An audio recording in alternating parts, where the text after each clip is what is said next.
বাংলাদেশের বিশ্বকাপের খেলা নিয়ে আজ কি হতে পারে আইসিসি সভায়। 2026 টি-20 বিশ্বকাপের বাকি আর 3 সপ্তাহেরও কম সময়, তবে এখনও নিশ্চিত নয় বাংলাদেশ সে বিশ্বকাপে খেলবে কিনা। যদিও বুধবার হঠাৎ বাংলাদেশের অবস্থানকে সমর্থন জানিয়ে আইসিসিকে চিঠি পাঠিয়েছে পিসিবি, তবুও আজ সকলেই অপেক্ষা করছে আইসিসির সিদ্ধান্তের উপর। আইপিএলের দল কলকাতা থেকে মুস্তাফিজকে বাদ দেওয়ার পর থেকে ভারত ও বাংলাদেশের মধ্যে সমস্যা আরও বেড়ে যায়। রাজনৈতিক অস্থিরতার কারণ হিসেবে টাইগার পেসারকে বাদ দেওয়া হয়েছে বলে উল্লেখ করা হয়েছে। এরপরেই বাংলাদেশ সরকার আনুষ্ঠানিকভাবে ঘোষণা করে যে বাংলাদেশ দল ভারতে তাদের ম্যাচ খেলবে না।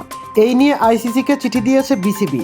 এছাড়াও আইসিসির প্রতিনিধিদের সঙ্গে বিসিবি ও ক্রীড়া মন্ত্রণালয়ের 9 সদস্যের রুদ্ধদ্বার বৈঠক সম্পন্ন হয়। সেই বৈঠক শেষে ভারতে না যাওয়ার সিদ্ধান্তে অনড় অবস্থান থাকার কথা জানায় বিসিবি।